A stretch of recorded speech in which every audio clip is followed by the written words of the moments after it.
we think of money as the sort of like main thing. Like, okay, I want money. I want money because if I have money, I'm gonna be like sick. Yeah, exactly. My Lambo. Yeah, exactly. True. Then once you're like KSI, you're 25, you live in London, you have a Lambo, and you're like, shit, this is the worst purchase I ever made. Yeah, and this why is it purple? What the fuck? What was I thinking?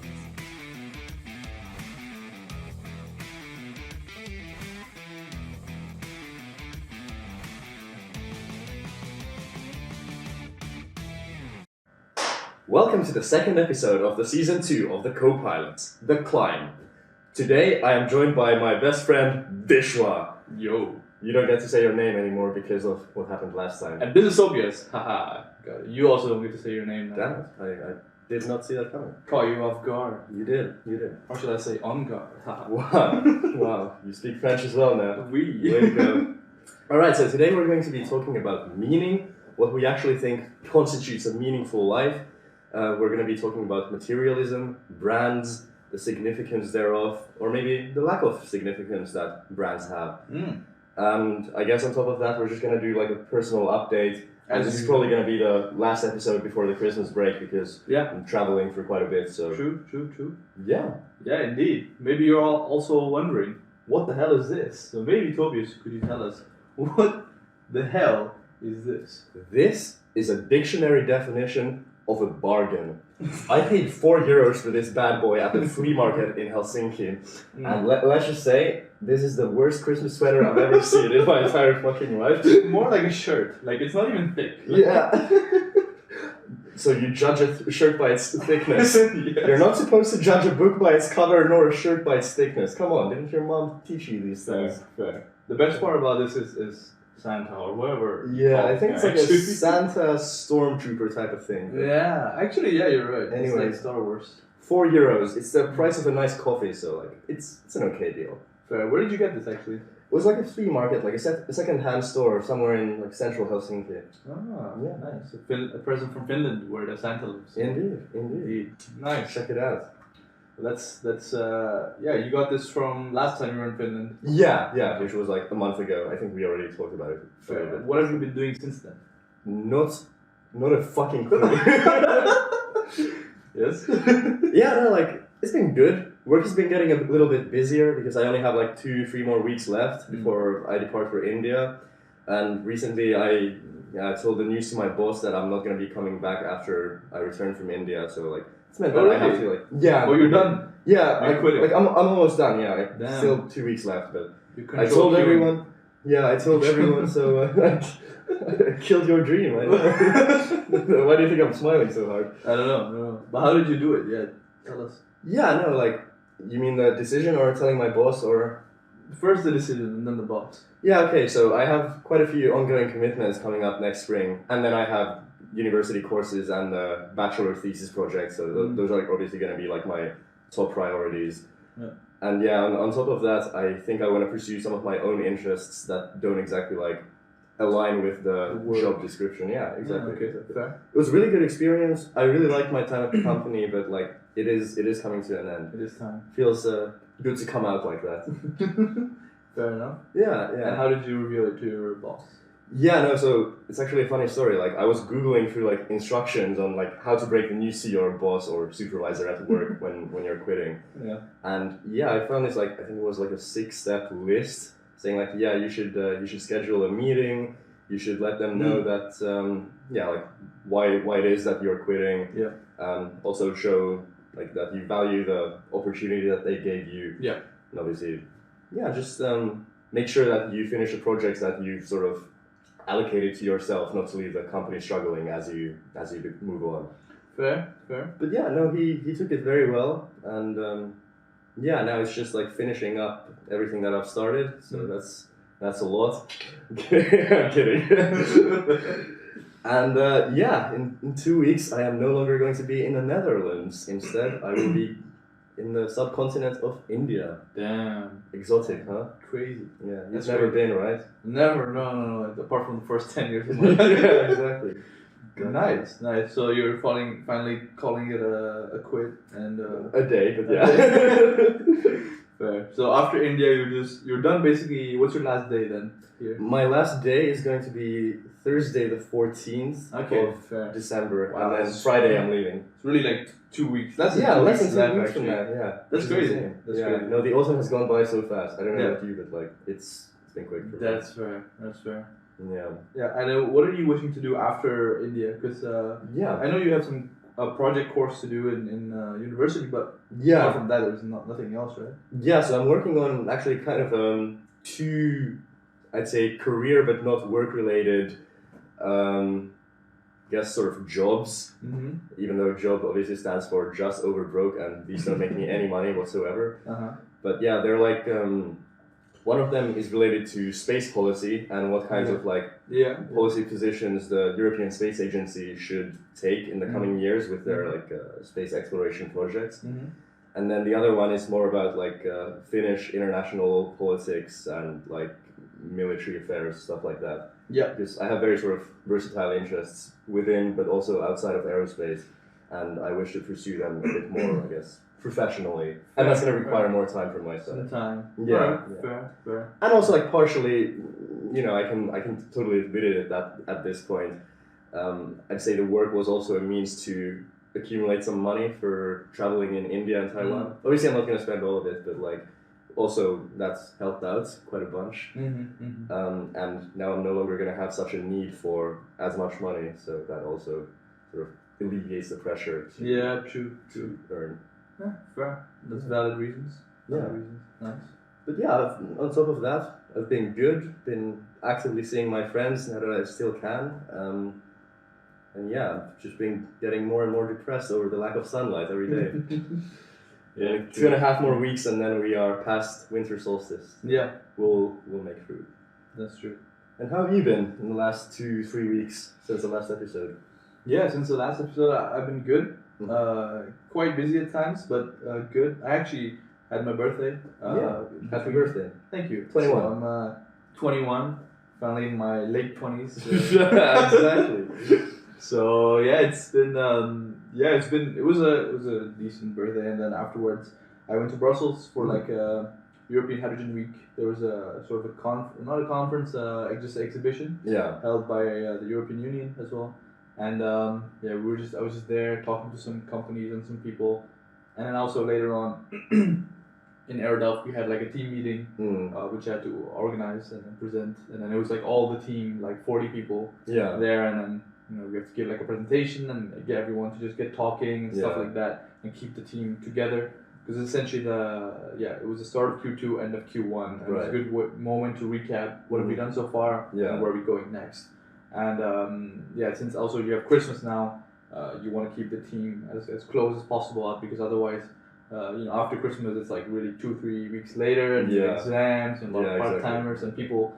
Basically, there's a long period of time where people don't see each other. Yeah, exactly. So it's good to get them to see each other now instead of later. Otherwise, it becomes more and more strong, less and less strong, I would say. Corporate psychology in action, I see. Yeah, exactly. Yeah, so cool. That's what I was busy with, and we also had design reviews. Yeah. We call them, which is essentially when a project in the team, some people are working on design or something.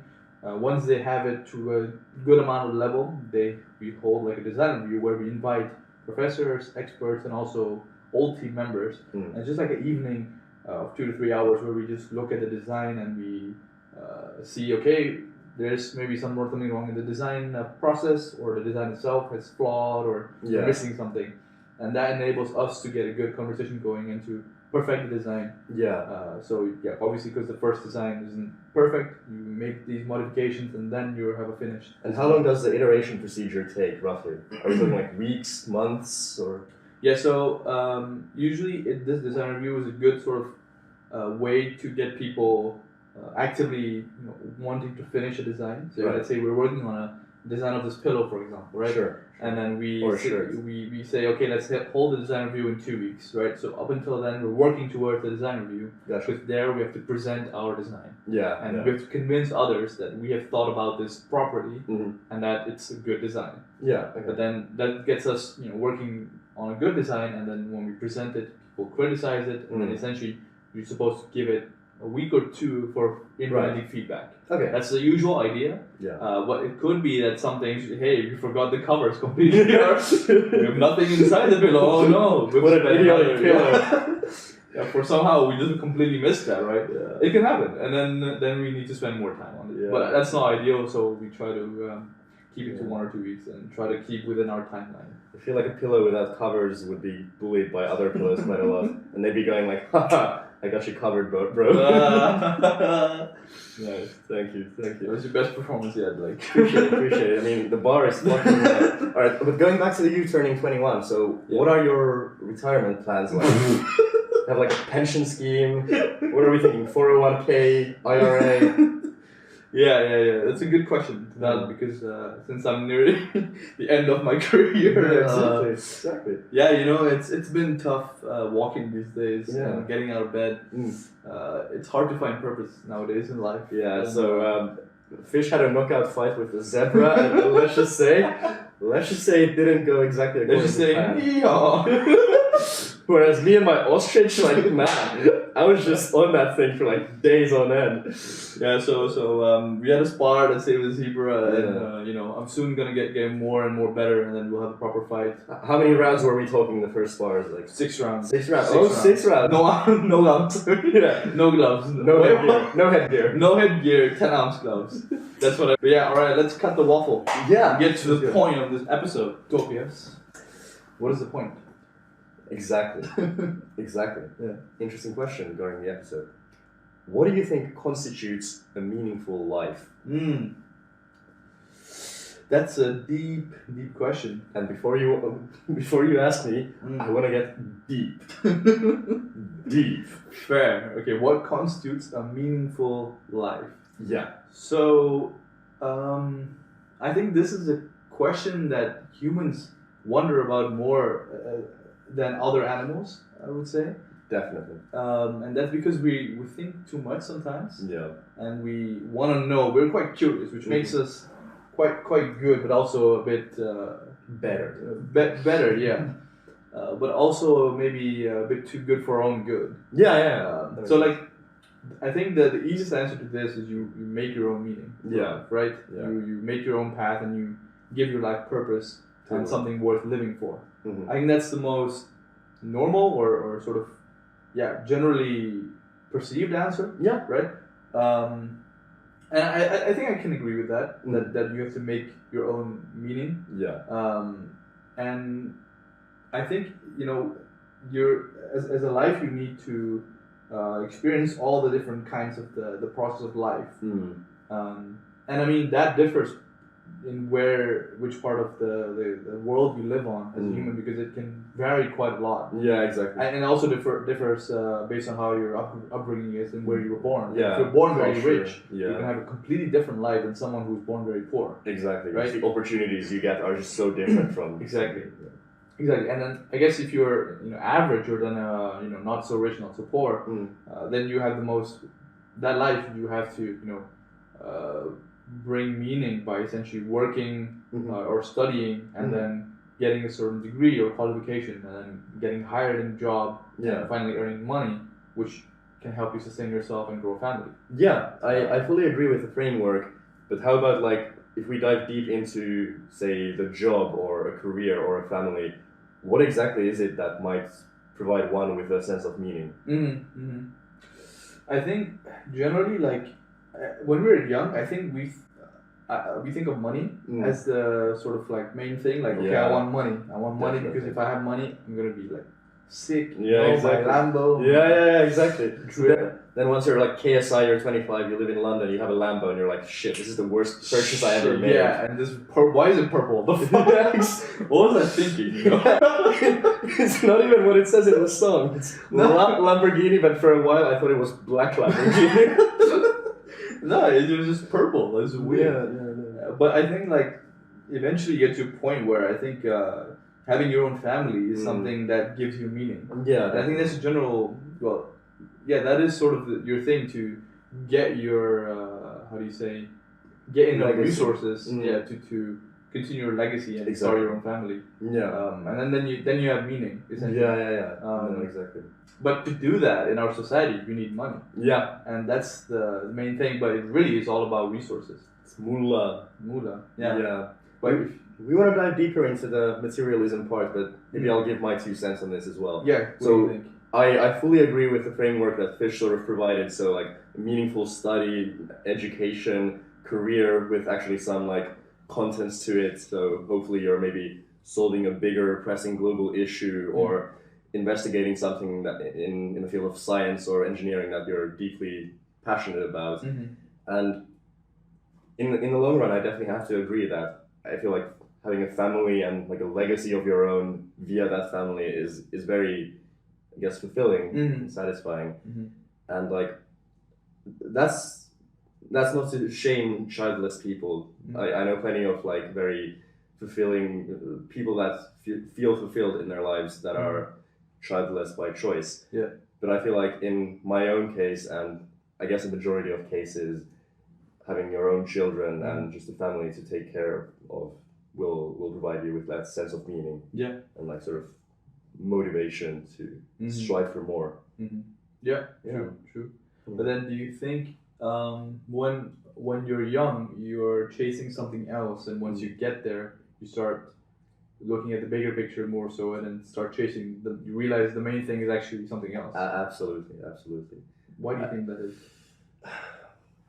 I think human beings have this sort of an evolutionary drive to just strive for more and more in terms of just resource abundance, because like you can never forget the fact that we're just animals, and you know, the more abundant that our resources are, the more likely we are to have our offspring survive and ourselves have comfortable, cushy lives the way we do nowadays. And I feel like you kind of get lost in that rat race at some point. Like, you know, you're always climbing up a hill. And once you finally get to the top, you're like, yeah, I mean, this is nice, but like, you kind of expected there to be more there. Yeah. And I just think that's like the sort of human tragedy on both an individual but also a global scale. Like a lot of people, once they reach a goal, which obviously at the moment when you reach it will feel very satisfying. Yeah. Like, then you start reflecting and asking yourself if it was really worth it and what next. Yeah. Because I don't really think you can be satisfied with like achieving one goal for the rest of your life. Yeah, true. Always room for more. Yeah. And I feel like that's part of the reason why human beings have been so successful, evolutionarily speaking. And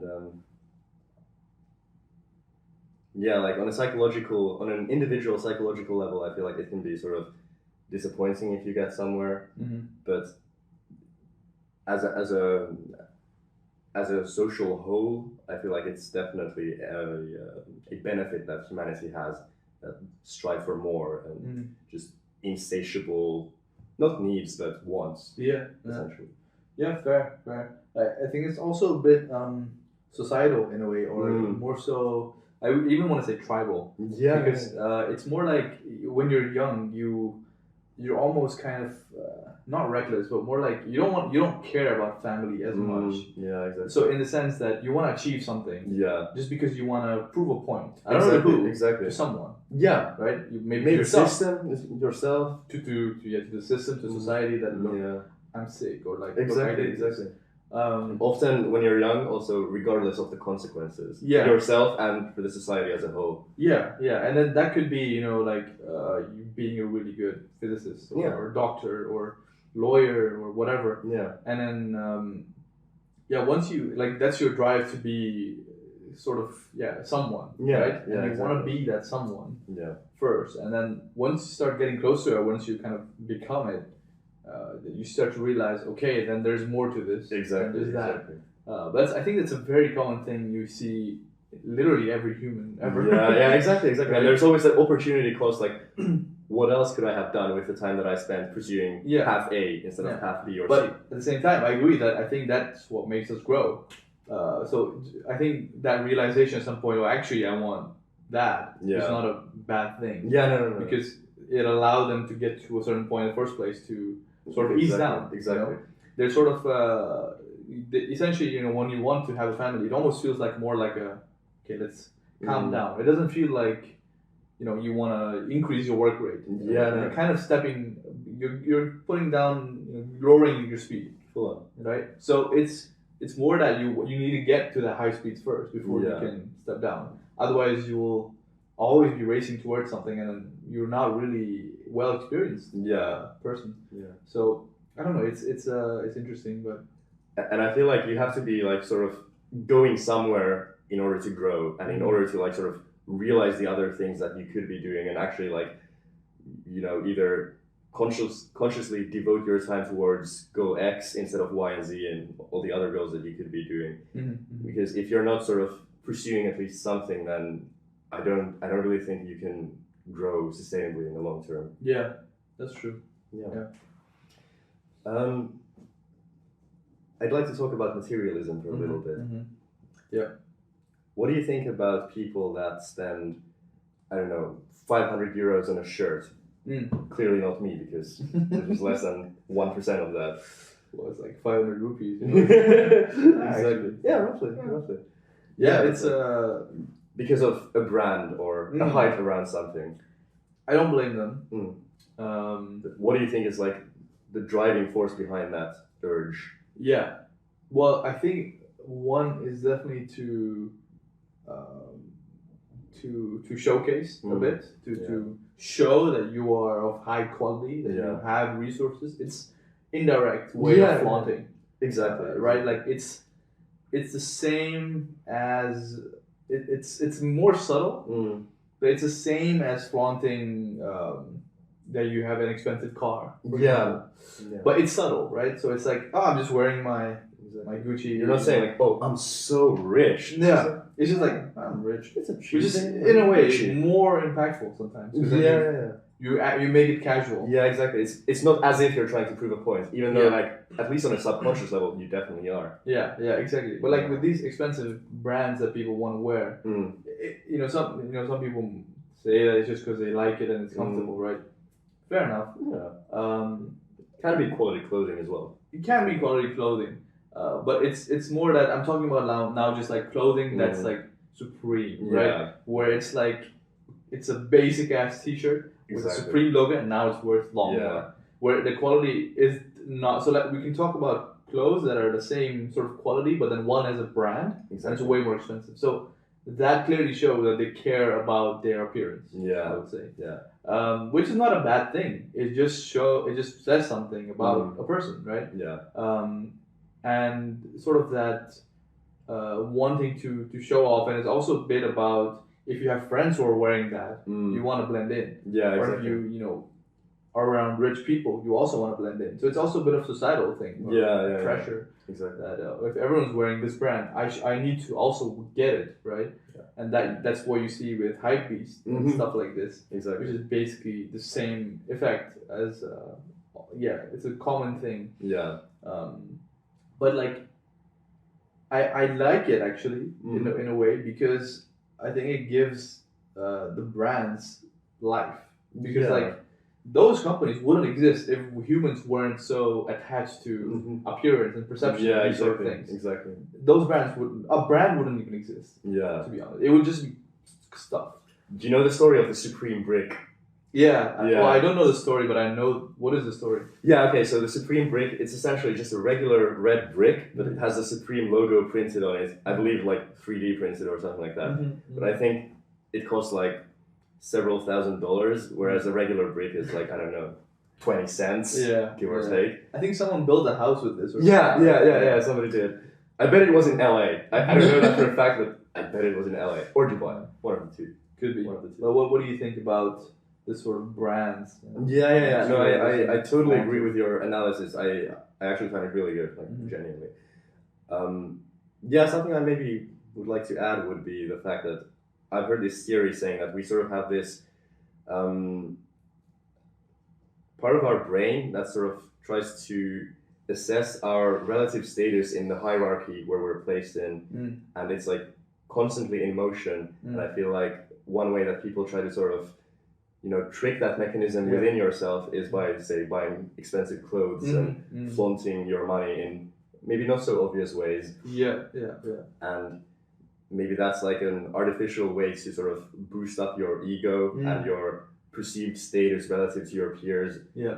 And not to go all like psychoanalysis on this, but I feel like maybe sometimes that can be a symptom of something deeper, like maybe a lack of profound meaning in life, or like a lack of direction. Like because if you're sort of satisfying that human urge for, I guess, striving for purpose and meaning, and thereby sort of improving your status in the hierarchy that you find yourself in, then you're not really actually letting your own achievements do the work for that, but you instead rely on, well, expensive clothes, for example. Yeah.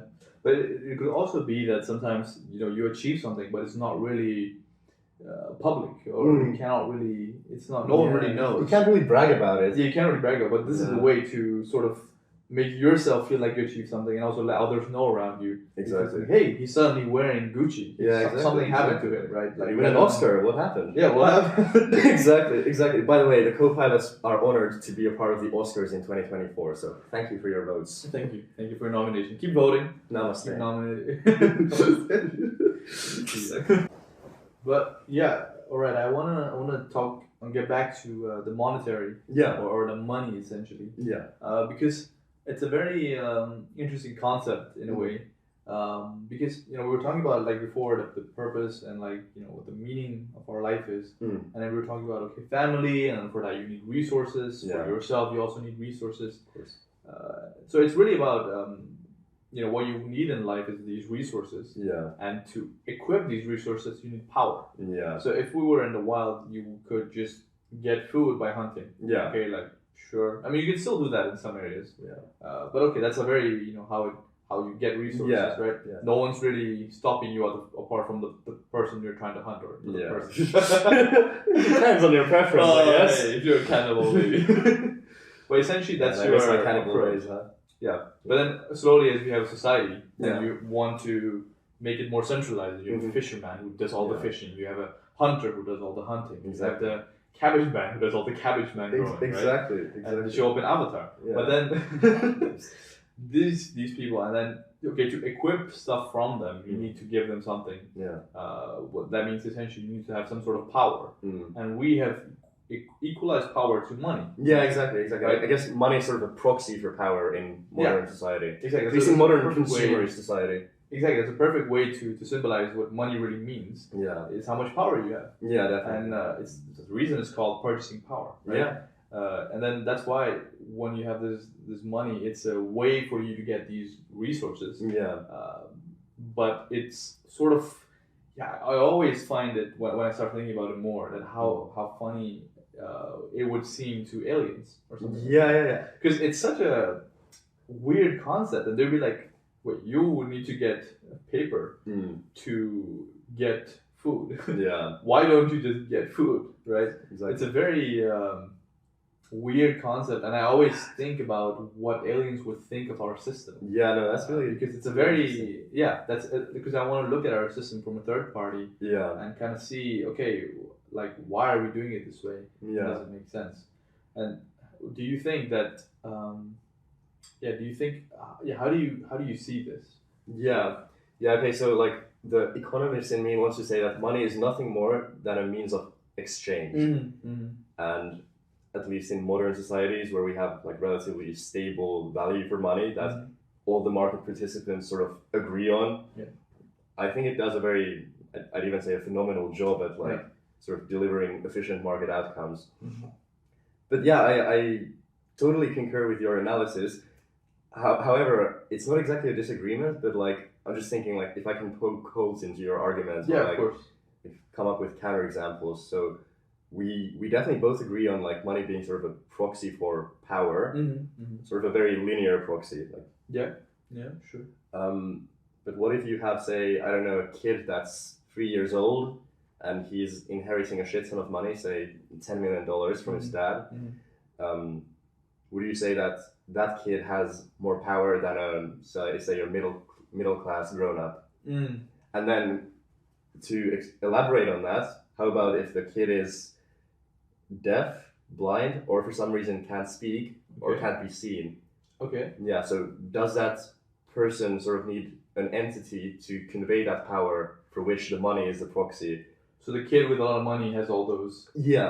Okay. Deficiencies, quite quick. Sure. Yeah. And do they have more power than a regular kid, person. Same age, middle class? Yeah, or not even a kid, like a middle class grown up. Sure, yeah. I think in the human society we live in, yes.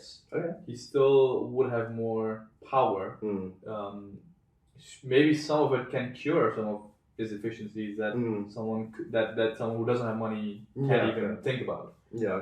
I mean, that's some of them, not all of them. Yeah.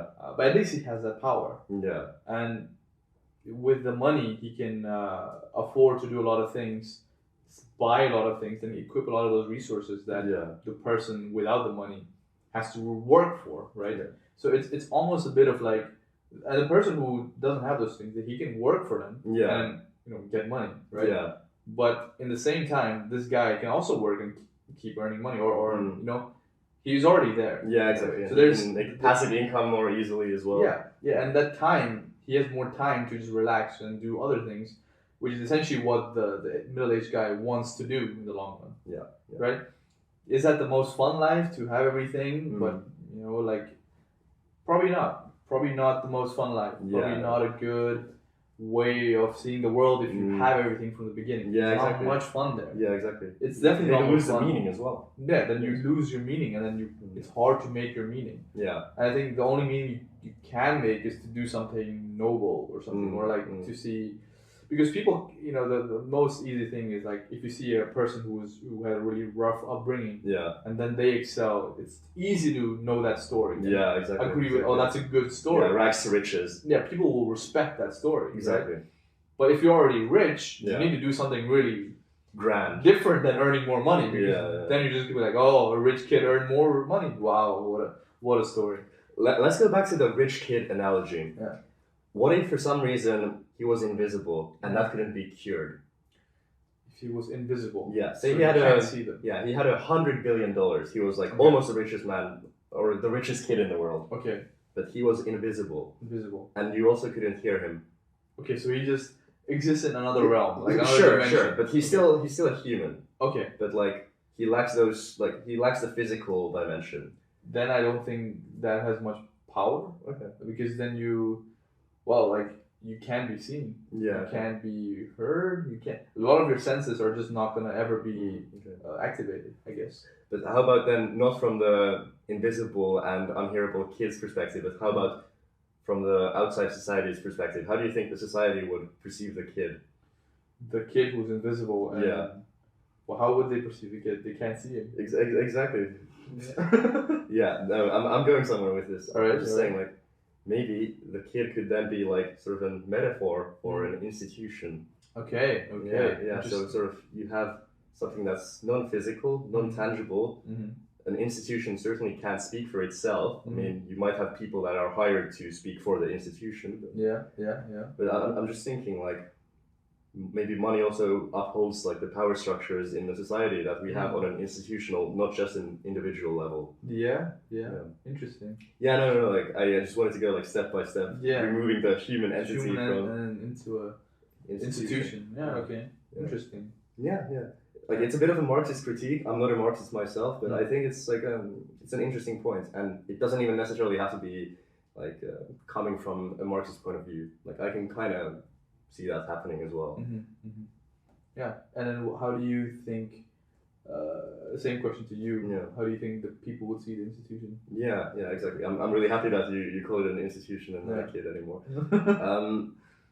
Yeah, I feel like the people at some point they would start sort of taking it as a status quo, like take it for granted, like, oh yeah, this is just something that we're gonna have to work with. Yeah. Right. Yeah. And that is, I guess, representative of the modern consumer market economies that we have. Nice. That's cool. Thank you. I know, quite the storyteller. That's quite a. I know. But yeah, what kind of Nazi salute is that? It was a way. Sure. Well, that's been a very interesting discussion. It has been a very interesting discussion. Yeah, exactly. And thanks to you. I hope you also don't sleep at night because you'll be watching our videos. No, indeed. Thank you for watching, and Merry Christmas from the Copilots team. Merry Christmas from our producers, our executive cut producers. Merry Christmas to all the editors in the Exactly. room. So many out here. Yeah. Yeah, no, but thank you for watching. Happy holidays, and we'll see you in 2024. This has been the Co-Pilots Signing out. Audio sync. It's not necessary for us, but I always saw people do that, so.